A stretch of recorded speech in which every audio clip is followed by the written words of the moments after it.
오늘 우리 하는 말씀은 시편 119편 1절에서 8절까지의 말씀입니다. 구약성경 890쪽입니다. 시편 119편 1절에서 8절까지의 말씀입니다. 시편 119편 1절에서 8절까지 말씀을 우리 같이 한 목소리를 읽겠습니다. 행위가 온전하여 여호와의 율법을 따라 행하는 자들은 복이 있으며 여호와의 증거들을 지키고 전심으로 여호와를 구하는 자는 복이 있도다. 참으로 그들은 불의를 행하지 아니하고 주의 도를 행하는도다. 주께서 명령하사 주의 법도를 잘 지키게 하셨나이다. 내 길을 굳게 정하사 주의 율례를 지키게 하소서. 내가 주의 모든 계명에 주의할 때에는 부끄럽지 아니하리이다. 내가 주의 의로운 판단을 배울 때에는 정직한 마음으로 주께 감사하리이다. 내가 주의 율례들을 지키오리니 나를 아주 버리지 마옵소서. 아멘. 아멘. 오늘은 시편 119편을 통해 하나님께서 주시는 은혜를 함께 나누겠습니다. 시편 119편은 성경에서 가장 긴 절서로 되어 있다는 것 외에 한 가지 특징이 있는데, 그것은 율법을 매 구절마다 여러 가지 다른 말로 표현하고 있다는 것입니다. 1절을 보면 여호와의 율법, 또 2절에서는 여호와의 증거, 3절에서는 주의 도, 4절에서는 주의 법도, 5절에서는 주의 율례, 이렇게 176절 마지막 절까지 몇 구절을 제외하고는 율법을 아주 다양하게 이야기하고 있습니다. 신약시대의 신자에게 율법, 계명이라는 이 단어보다는 말씀, 약속이라는 단어가 훨씬 더 친숙합니다. 그리고 율법이나 계명이라는 단어에서는 지켜 행해야 된다는 생각을 하게 되지만, 말씀이나 약속이라는 단어에서는 하나님의 구속의 은혜를 생각하게 되는 것이 일반적이라고 말할 수 있습니다. 그렇다면 율법은 은혜와 무관한 것입니까? 그렇지 않습니다. 하나님의 율법을 은혜와는 무관하게 지켜 행해야 하는 것으로만 생각하는 것은 율법에 대한 오해의 결과라고 말할 수 있습니다. 만약 율법이 지켜 행해야 하는 규례로 우리에게 주어졌다면 율법은 신자에게 무거운 짐으로 존재하게 됩니다. 그렇다면 율법은 신자에게 기쁨도 즐거움도 은혜도 되지 못할 것입니다. 하지만 오늘 시편의 저자는 77절에서 주의 법이 자신의 즐거움 되었다고 고백합니다. 또 103절에서는 주의 말씀의 맛이 꿀보다 달다고 놀라운 고백을 하고 있습니다. 하나님의 말씀, 즉 율법을 지켜 행하는 것으로만 받아들이는 사람에게서는 이런 고백이 나올 수 없습니다. 늘 말씀을 온전히 지켜 행하지 못하는 자신을 자책하는 것만 있을 것입니다. 이것을 보면 119편은 우리에게 말씀으로 인해서 경험할 수 있는 말씀의 세계를 보여주고 있다고 말할 수 있습니다. 그런데 1절, 2절 말씀을 보면 율법을 행하고 지키는 자에 대해서 말씀하고 있습니다. 그리고 그들을 가리켜서 복 있는 자다 이렇게 일컫고 있습니다. 이것을 보면 율법은 분명히 신자가 지켜 행해야 할 것으로 주어지는 것으로 보여집니다. 하나님의 율법은 신자가 마땅히 지켜 행해야 합니다. 하지만 율법의 내용을 그대로 지켜 행해야 된다는 말씀이 아니라 하나님께서 율법을 주신 그 의도를 생각하고 그 의도를 따라야 한다는 의미의 말씀입니다. 그 율법에 대한 오해가 바로 이것입니다. 율법을 주신 하나님의 의도보다는 율법의 내용에 초점을 맞추고 그 내용 그대로를 실천하는 것을 지켜 행하는 것으로 우리가 오해하고 있다는 것입니다. 사실 하나님의 말씀을 보면 이 말씀이 꿀보다 달다 이렇게 표현할 정도로 말씀에 깊이 빠져들고 말씀의 맛을 느끼는 경우가 얼마나 되겠습니까? 오히려 우리에게 하나님의 말씀은 딱딱하고 지루하고 어렵다는 의미로 더 강하게 다가올 수 있습니다. 그래서 말씀보다는 교회 생활에서 누리는 재미를 더 즐기고자 하는지도 모릅니다. 하지만 분명한 것은 신자는 말씀 없이는 참된 진리의 길로 갈 수 없다는 것입니다.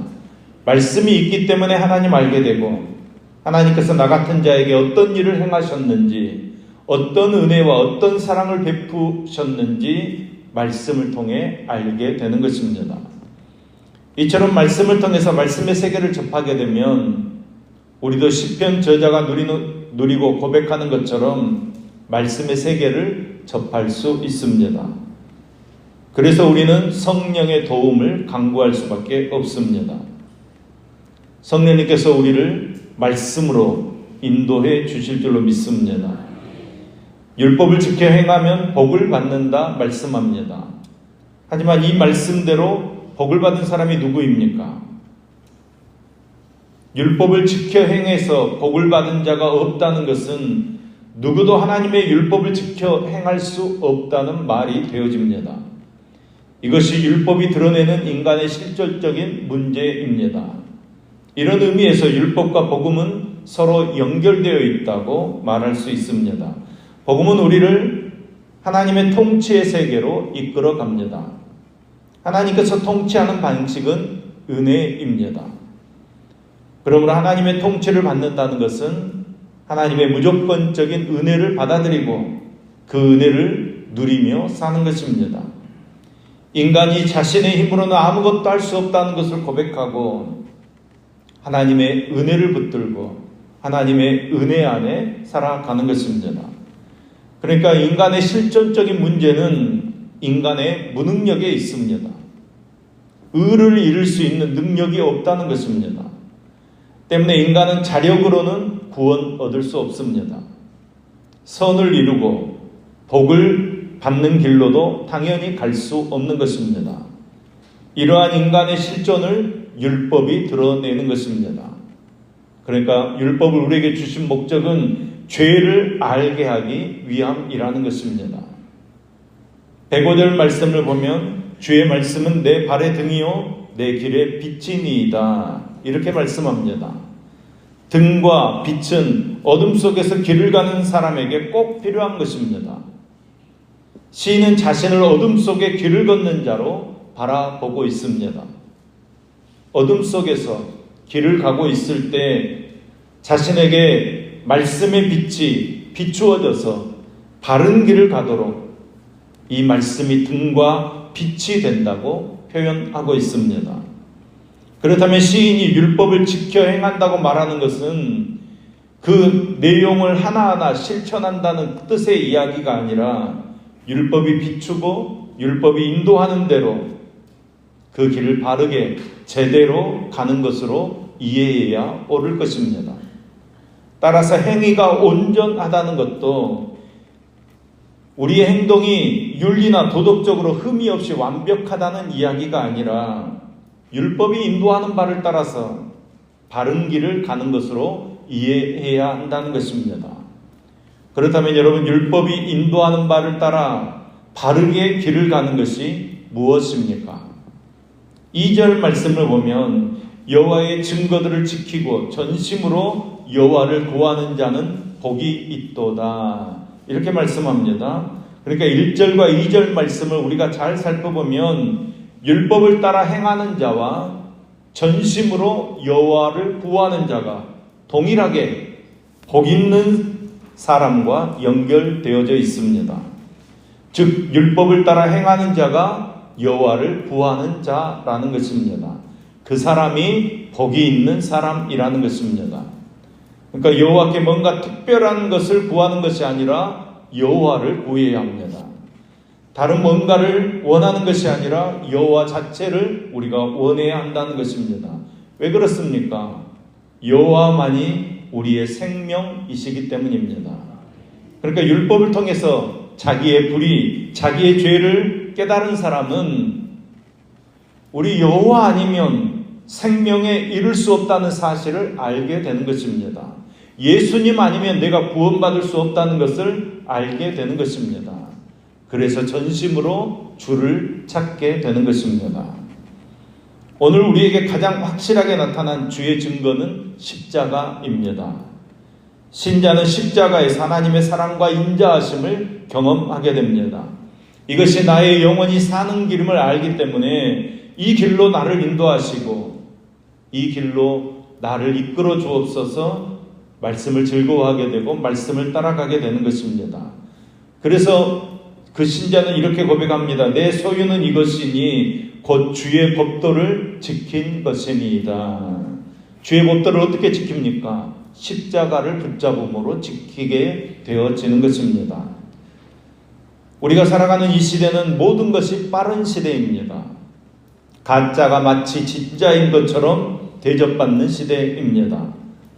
말씀을 살지 않고 말씀을 많이 알고 있다는 것으로 평가받는 시대입니다.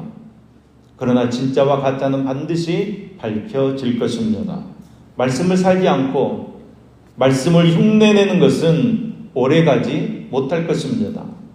날마다 주의 말씀을 즐거워하고 날마다 주의 말씀을 잊지 않겠다고 우리가 결단하고 결단해도 바쁘고 분주한 우리의 삶은 우리를 말씀에서 멀어지게 하는 것입니다. 그러하기에 더욱 주의 말씀을 잊지 않고 주의 말씀을 즐거워하는 것이 우리의 삶이 되지 않고서는 우리가 말씀 앞에 제대로 서지 못한다는 것입니다. 하나님의 말씀이 주는 즐거움 없이는 우리는 단 하루도 살 수 없는 줄로 믿습니다. 이 믿음이 우리에게 있기를 소망합니다. 그래서 우리는 더 말씀을 붙잡는 것입니다.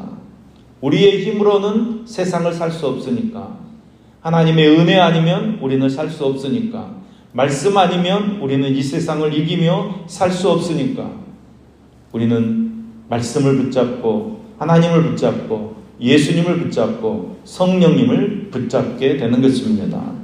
여러분, 오늘도 주어진 우리의 삶의 자리에서 말씀을 붙잡는 저와 여러분 되기를 소망합니다.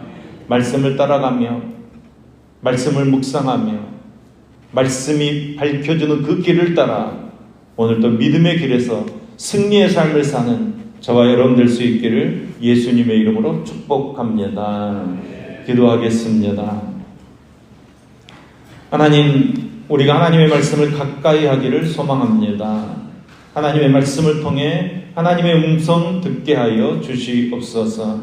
하나님의 말씀을 통해서 지혜를 얻게 하시고 하나님의 말씀을 통해서 오늘도 생명의 길을 걸을 수 있도록 우리를 붙잡아 주시옵소서. 설령 하나님의 말씀을 붙들고 살다가 어려움 만나고 고난 당한다고 할지라도 하나님의 말씀에 생명을 걸 수 있는 믿음을 우리에게 주시옵소서. 무엇보다도 말씀과 기도와 찬양을 통해 하나님과 더 가까이 더 친밀하게 살기를 소망합니다. 하나님과 더욱 깊은 교제와 동행의 삶을 살도록 인도해 주시옵소서. 하나님, 우리 성도들을 사랑해 주시옵소서. 믿음에 믿음을 더하여 주시옵소서. 경건에 경건을 더하여 주시옵소서. 사랑에 사랑을 더하여 주시옵소서. 이 땅 것도 소중하지만 하나님께서 예비하신 영원한 것을 바라보며 하나님께서 주실 상급에 합당한 사랑과 경건으로 믿음의 삶을 살아가게 하여 주시옵소서. 영육 간의 강건함을 허락해 주시며 하나님 보시기에 합당하도록 마음과 행동이 하나 되는 온전한 모습으로 말씀을 따라가는 은혜의 삶을 살아가도록 우리를 붙잡아 주시옵소서. 이 아침에도 소원을 품고 1천만 영을 누리는 임상훈 청년, 이미숙 집사님의 손길을 흠양하시며 또 감사한금 드리는 유영희 원사님의 손길을 흠양하여 주시옵소서. 일상에서 주님의 사랑과 은혜를 경험하며 살아갈 수 있도록 하나님께서 함께하여 주시옵소서. 오늘 생일 맞은 기쁨 21구역 김선주 집사님을 기억하여 주옵소서. 가정 모두 건강하게 하시며 주님의 뜻을 가정을 통해 이루어지게 하시며 자녀들이 하나님의 비전을 이루는 삶을 살아가도록 붙들어 주시옵소서. 은혜 9구역 김주의 성도님을 기억하여 주옵소서. 말씀을 깨달아가며 하나님 만나게 하시며 가족들의 건강과 화목하고 행복한 가정이 되어지도록 은혜 베풀어 주시며 아들이 건강하고 지혜롭게 자라도록 역사하여 주시옵소서.